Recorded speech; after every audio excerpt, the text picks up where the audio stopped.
Deep in the frozen heart of the Bitterroot Wilderness, where the silence is so heavy it feels like a physical weight, I realize that some souls don't find us by chance. They find us because they have no other choice. My name is Clara Bennett. At 36 years old, I've spent the better part of a decade studying the jagged peaks of Montana, seeking solace in the isolation that only a sub-zero winter can provide. But on this night, the isolation was shattered by a desperate, guttural cry that defied every law of nature I had ever learned. I wasn't looking for a miracle when I stepped out of my research cabin into the biting wind. I was looking for the source of a shadow that had been haunting the edge of my porch for hours. Then I saw him. A mountain lion cub barely 6 months old was huddled beneath the iron frame of my parked truck. He wasn't snarling. He wasn't hiding. He was shaking with an exhaustion so profound it seemed to vibrate through the very ground. As my flashlight beam cut through the swirling snow, the sight that met my eyes stopped my breath. His paws, once powerful tools of a master predator, were shredded to the bone, leaving a trail of dark, frozen crimson across the white expanse. He had run 10 miles through the most treacherous terrain in America, pushing past the point of physical collapse. Every instinct told this animal to fear me, to flee from the scent of a human. Instead, he looked directly into my eyes with a gaze so hauntingly intelligent, it felt like he was reaching through the screen of my own reality to grab me by the throat. He didn't want my food. He didn't want my warmth. He was a messenger from a catastrophe I couldn't yet see, and the way he limped toward me, leaving bloodied prints on the ice, told me that somewhere out there in the dark, a greater life was flickering out. I reached out my heart, hammering against my ribs, and for the first time in my life, a wild king of the mountain didn't bite. He leaned his head against my hand and let out a broken, whistling breath. It was a plea, a demand. A silent scream for a rescue mission that would either be my greatest act of humanity or my final mistake in the wild. Every journey of rescue begins with a single moment of absolute trust. Before we step further into the shadows with Clara and follow those bloodied tracks to an impossible discovery, I have a small question for you. If you caught a glimpse of a desperate plea for help from the wild in the middle of a dark night, would you choose to stay safe inside, or would you step out to create a miracle?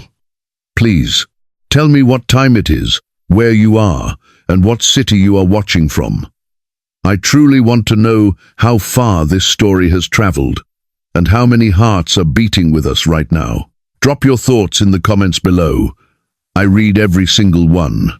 And if you believe that these rare connections between humans and the wild are worth remembering, make sure to hit that subscribe button and join our community. Your support is the heartbeat that allows these stories to be told. The metallic scent of the storm was suddenly cut by something sharper, something more primal, the smell of exhaustion and a plea for mercy that defied every law of the wild. It was a smell I knew well from years in the field, but never quite like this. Stepping closer, I forced myself to lower my voice, despite the roaring wind, speaking softly, not just to calm the creature, but to anchor myself against the sheer absurdity of the moment. My flashlight beam danced shakily over the dirt and frozen mud under the truck, illuminating a scene that tore at the very fabric of my understanding. Jasper, as I would come to call him later, was not just hiding, he was broken. He was a mountain lion cub, maybe 6 months old, a creature born to dominate these rugged peaks, yet now he was reduced to a trembling bundle of fur, seeking the protection of a human vehicle. The sheer audacity of his action was stunning. In the Bitterroot Wilderness, humans are predators to be avoided at all costs. Yet this cub had bypassed every instinct for self-preservation to find me. His eyes, golden and bright, even in the dim light, were fixed on me with an intensity that felt less like fear and more like a demand. The astonishing trust he was placing in me, a total stranger, was almost palpable in the frigid air. The silence between us, broken only by the distant howling of the wind, was heavy with unspoken communication. I knelt slowly, maintaining eye level, my breath forming thick clouds of vapor between us. It was a moment of profound vulnerability for us both. I was vulnerable to a bite that could sever a vein, and he was vulnerable to a creature he was taught to avoid. Yet he didn't growl. He didn't even shift away. He just continued to look at me, his gaze locked, begging for something I didn't yet understand. A sudden, sharp movement from the cub forced me to look down at his paws, and the true extent of his agony hit me like a physical blow. The pads were not just torn, they were practically shredded raw meat exposed to the icy grit of the gravel road beneath the truck. The sight was absolutely gut-wrenching. The crimson trails I had seen earlier were only a fraction of the story. I began to analyze the injuries with a clinical precision that was hard to maintain given the emotional weight of the scene. Each paw was a disaster zone of ripped flesh and embedded gravel, the result of a desperate long-distance trek across the harshest terrain the Rocky Mountains had to offer. The analysis was grim. He had been running on broken paws for days, driven by an urgency that outweighed the immense pain. The sheer tenacity required to cover that kind of ground in his condition was almost unbelievable. He must have run at least 10 miles, possibly more, navigating frozen rivers, jagged rocks, and thick, unforgiving underbrush, all while bleeding, all while exhausted. The bloodied prints he left behind were not just tracks. They were a testament to an unbearable will to survive a narrative of pain and purpose etched into the frozen ground. I couldn't help but feel a profound sense of awe mixed with deep sorrow. The sacrifice this young animal had made to reach this specific spot, my research cabin, was inexplicable and heartbreaking. As I began to formulate a plan for treatment, a wave of inner turmoil washed over me. I remembered my father's face, the way he looked during the last storm, reminding me of the precariousness of life in these mountains. This was not just a rescue mission, it was a confrontation with the very fragility I had spent my life studying and trying to protect. The guilt of my past helplessness seemed to amplify the responsibility I felt right now. Could I truly save him? Was I enough? The cub seemed to sense my hesitation, letting out a faint, mournful whimper that echoed the deep ache in my own chest. It was a sound that broke through my professional detachment, a raw cry that demanded action over analysis. I looked at the shredded paws, then back at his golden eyes, and the connection deepened, becoming something almost spiritual. This wasn't just about medicine. It was about honoring the immense courage this cub had shown. The emotional struggle was immense, the fear of failure versus the desperate hope for a miracle. I knew that my next move would dictate the fate of this creature, and perhaps in some small way, my own capacity to forgive myself for the past. I was fighting my own demons while trying to save a creature fighting for its life. A battle fought in the heart of a winter storm that seemed to bear witness to it all. The wind outside seemed to scream louder now, a constant reminder of the hostile world that had nearly killed him and that still threatened to tear us both apart if I made the wrong choice. The fight was on, and the enemy wasn't just the cold, it was the crippling doubt that always threatened to undo me. Clara moved with the practiced calmness of a veteran field biologist, her hands trembling only slightly as she retrieved the medical kit from the truck bed. The blizzard continued to rage around them, a relentless force that made every second outside a fight against hypothermia, but she couldn't focus on the cold. In the flickering amber light of my headlamp, the cub's eyes weren't reflecting the predatory hunger of a lion, but the shattered hope of a son losing his mother. Jasper was watching her every move, not with the instinctive aggression of a cornered beast, but with a desperate, analytical gaze that seemed to ask if she was capable of saving his world. The raw vulnerability of the creature was a heavy weight on Clara's shoulders. She knew that to treat him, she had to cross a boundary that human wildlife protocols strictly forbade direct contact with an apex predator. She opened the case, the metallic click of the latch echoing in the small space under the truck. With slow, deliberate movements, she began cleaning the shredded pads of his paws with antiseptic solution. The cub winced, a low, guttural whine escaping his throat, but he didn't pull away. It was a testament to the pain he was enduring, or perhaps to a strange understanding that this agony was a necessary step toward his goal. As she bandaged the raw flesh, the radio on her shoulder crackled to life, breaking the fragile silence. It was Ethan, the young ranger technician, stationed at the Lower Valley outpost, his voice tight with anxiety. "Clara, are you insane? You're treating a mountain lion. That thing is a liability, especially with the storm conditions. You need to report this and let the wildlife management team handle it." Clara ignored the urge to snap back, focusing instead on stabilizing Jasper's front left paw. She grabbed the radio, her voice steady despite the adrenaline pumping through her veins. "Ethan, this isn't a liability. This is an animal that has run 10 miles to seek help. Management won't get here until this storm breaks, and by then, this cub will be dead. I'm doing my job." The radio fell silent for a moment, the only sound being the wind howling around the truck before Ethan's voice returned, laced with frustration. "You're crossing a line, Clara. If that thing turns on you, there's nothing I can do from here. This is not a domestic animal, it's a predator. Be smart."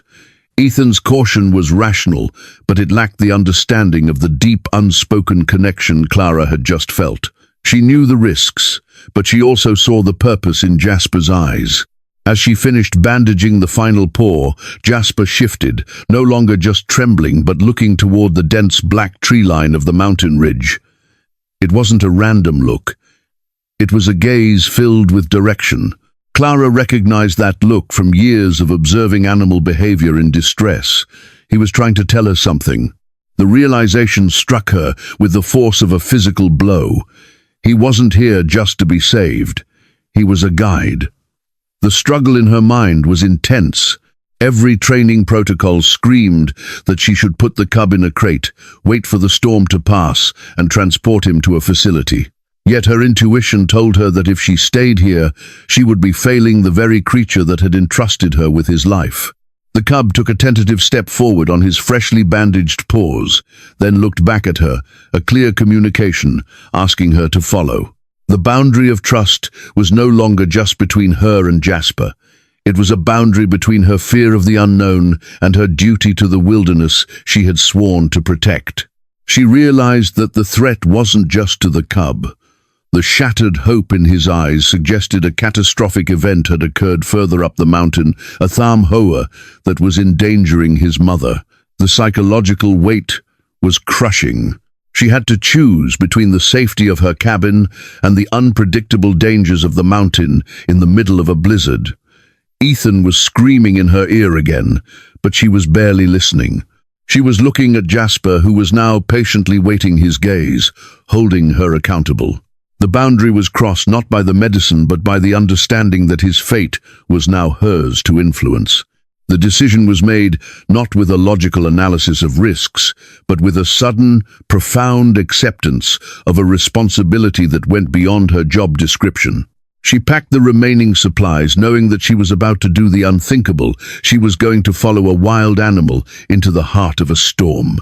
We stepped out into the teeth of the blizzard, following a trail of crimson drops that served as the only map through a world that wanted us dead. The temperature had plummeted further, the wind howling with a ferocity that threatened to tear the breath straight from Clara's lungs. Jasper was slow, his movements awkward and painful on the newly bandaged paws, yet he pushed forward, driven by an urgency that was terrifyingly palpable. Clara followed her headlamp, cutting a pathetic narrow beam through the dense, swirling whiteout. Every step was a battle against the frozen ground, the ash-covered terrain from a past fire, making the treacherous slope even more unpredictable. The map in her mind was rapidly losing relevance. There was only the immediate, desperate need to keep the cub in sight. The silence was gone, replaced by the deafening roar of the storm, a sound that seemed to mock their fragile attempts to navigate the wilderness. Clara checked her GPS, but the signals were useless here, blocked by the towering granite cliffs surrounding them. The terrain grew progressively more lethal. They reached the jagged drop, A sheer rock face, usually manageable in summer, but now a slick, icy nightmare. Jasper hovered at the edge, whining softly, his paws unable to get a grip on the frozen stone. Clara had to act quickly, her heart pounding against her ribs, not just from exertion but from the raw fear of sliding into the abyss. She took the rope from her pack, securing it to a sturdy pine before slowly descending her boots, slipping her breath, coming in ragged gasps. The physical struggle was immense, each movement requiring calculated precision, but it was the mental battle that truly tested her. She could hear Ethan's voice again, not in reality but in her mind, warning her of the sheer folly of this endeavor. But one look at Jasper waiting patiently below, despite his own agonizing pain, was enough to silence the doubt. The link between them was no longer just about rescue, it was a partnership born of shared vulnerability. She lifted the cub, cradling him against her chest, and the small creature's heart was beating against hers, a frantic, synchronizing rhythm in the chaos. The cold was absolute, seeping through her thick layers, threatening to numb her mind, but the shared purpose kept her moving. The trail was now steep, ascending toward the higher ridge, and the snow was becoming waist-deep in places. Every step was a monumental effort, a desperate push against a force of nature that was actively trying to halt their progress. She thought of the research she had done on resilience, the theoretical frameworks of animal behavior, but none of it mattered now. There was only the raw, unfiltered experience of fighting for survival, a reality that was far more visceral than any textbook description. As they reached a narrow ledge, the path abruptly ended, blocked by a mass of freshly fallen rock and snow. The Treacherous had happened recently, perhaps hours ago, sealing the passage. Clara stopped her. Energy drained the cold, starting to creep into her limbs. The cub immediately began digging frantically at the rubble, his bandaged paws tearing at the debris, ignoring the blood that began to soak through the bandages once more. Jasper looked up at her, his eyes blazing with a desperation that was almost human. He needed her to understand that the goal was just beyond this barrier. It was a moment of profound realization. This cub was not just leading her, he was demonstrating a level of determination that was both inspiring and deeply humbling. Clara grabbed her shovel, digging with a renewed ferocity, her muscles burning, her mind focused entirely on the task. The physical exertion was intense, a brutal test of endurance, but the emotional imperative was stronger. She could see the cub's agony, his paws raw and bleeding again, but he wouldn't stop digging. The Treacherous was a barrier not just of stone, but of resolve.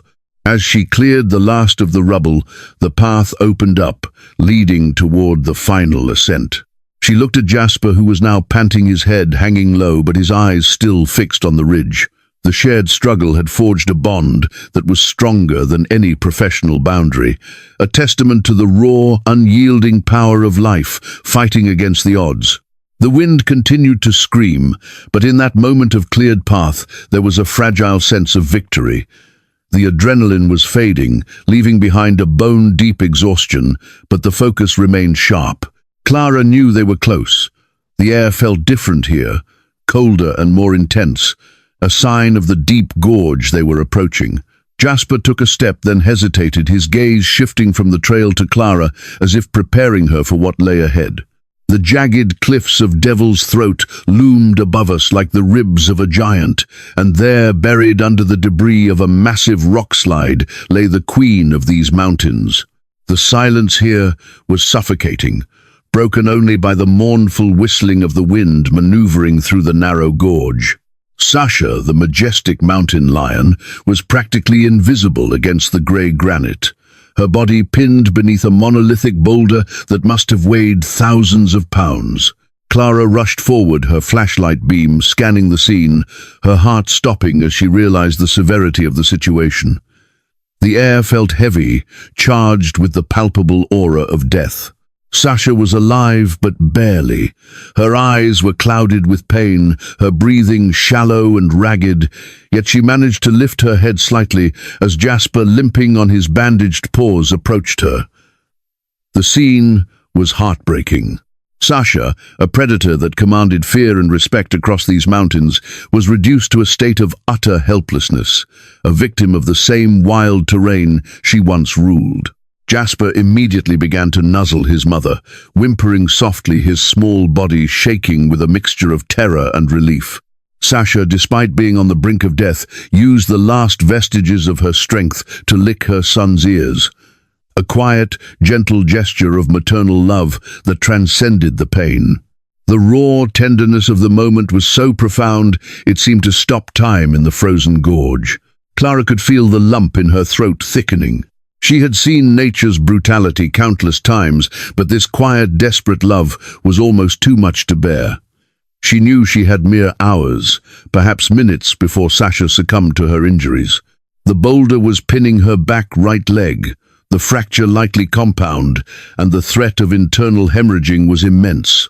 The urgency of the situation required immediate action, yet Clara was alone, armed only with her medical kit and a shovel that was hopelessly inadequate for the task.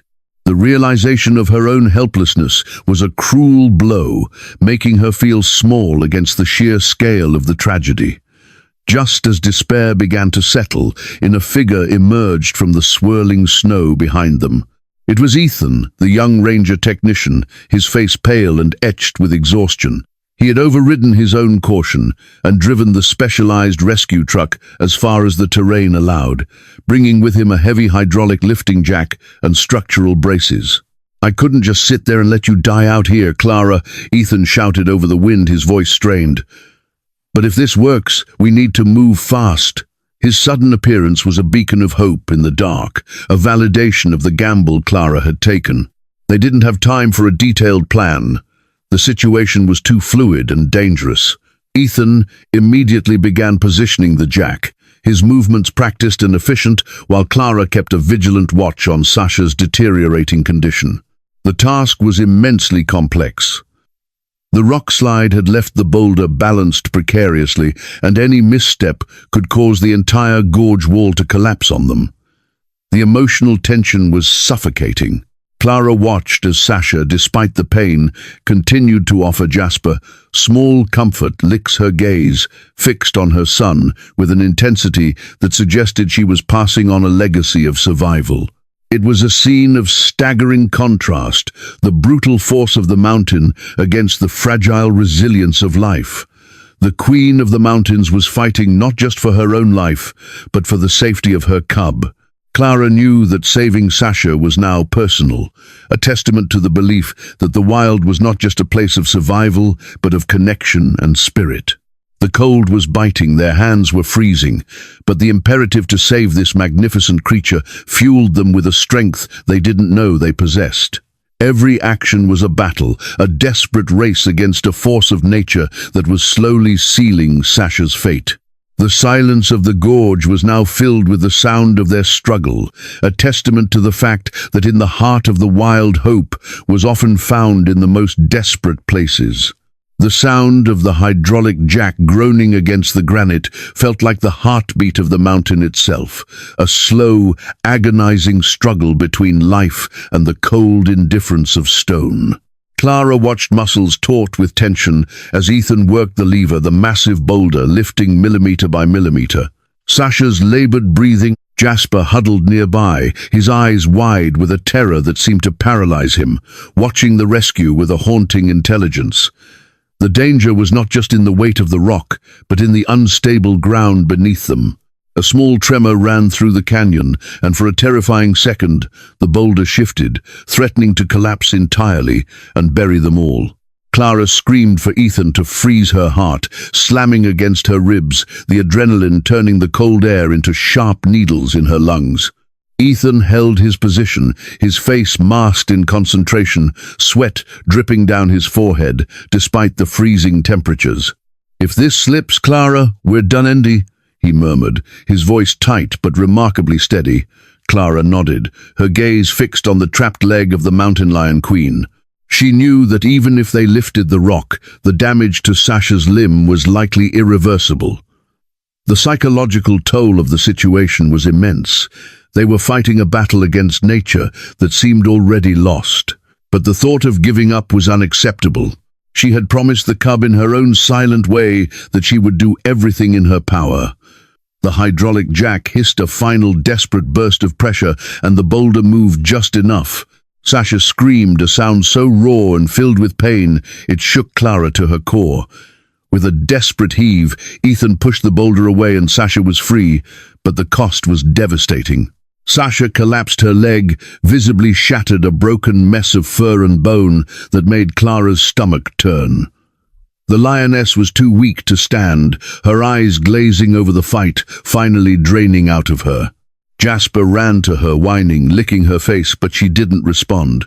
The rescue had been successful, but the aftermath was a scene of utter defeat. Clara knelt beside the Queen, her hands trembling as she opened her medical kit. She had to act fast to stop the shock from killing her. "Ethan, we need to stabilize her leg now or she won't make it," Clara directed, her voice commanding despite her own terror. They worked with frantic speed, wrapping the shattered limb in splints and applying pressure to stop the bleeding, their hands fumbling in the freezing wind. The support Ethan provided was critical. He was calm when Clara was frantic, steady when she was shaken. They were a team now, fighting not just against the environment, but against time itself. Clara injected a potent mix of antibiotics and painkillers into Sasha's neck, praying it would be enough to bring her back from the edge. The Queen of the Mountains lay still, her chest rising and falling in shallow rhythmic movements, the silent testimony to her suffering. Jasper remained close, his gaze fixed on his mother, his own wounds forgotten in the face of her trauma. The emotional weight of the scene was crushing, a deep sense of shared sorrow in the heart of the frozen canyon. They were not just rescuing a wild animal, they were witnessing the fragility of life and the immense strength required to hold on to it. The fight for Sasha's life was not over. It had just taken on a new, more desperate dimension, one that required patience and faith as much as medical intervention. As the first gold of the morning sun broke over the peaks, the harshness of the night dissolved into a fragile peace that I had forgotten existed. The blizzard had ceased, leaving behind a world wrapped in pristine white, a silent landscape that seemed to have been born anew. Clara stepped out of the research cabin, the cold still biting but no longer hostile. She looked toward the tree line where the faint receding tracks of Sasha and Jasper were rapidly being covered by the shifting snow. It was a sight that brought a profound sense of closure to the chaos of the past 2 days. The recovery of the mountain lion queen had been almost miraculous. Within hours of stabilizing her limb, the sheer resilience of her species had taken over, and she had shown a strength that was both intimidating and inspiring. The silent understanding in Sasha's eyes, before she vanished into the tree line, was not one of gratitude, but of a mutual respect born from shared survival. Clara felt a strange lightness, a lifting of the burden that had haunted her since the tragedy in the Sierra Nevada. Ethan leaned against the specialized truck, sipping steaming coffee, his gaze following the same distant tree line. "She's tough, Clara. Tougher than anything I've ever seen in the field," he said, his voice surprisingly soft. Clara nodded, reflecting on the turn of events. They had done the unthinkable, stepping beyond the boundaries of their roles to save a creature that usually feared them. The experience had reshaped Ethan's perspective on wildlife intervention, turning his initial skepticism into a quiet admiration.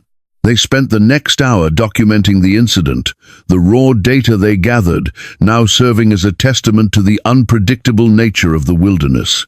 The mountain, once a place of fear and overwhelming challenge, now felt like a landscape of promise, a testament to the fact that connection was possible even in the most hostile environments.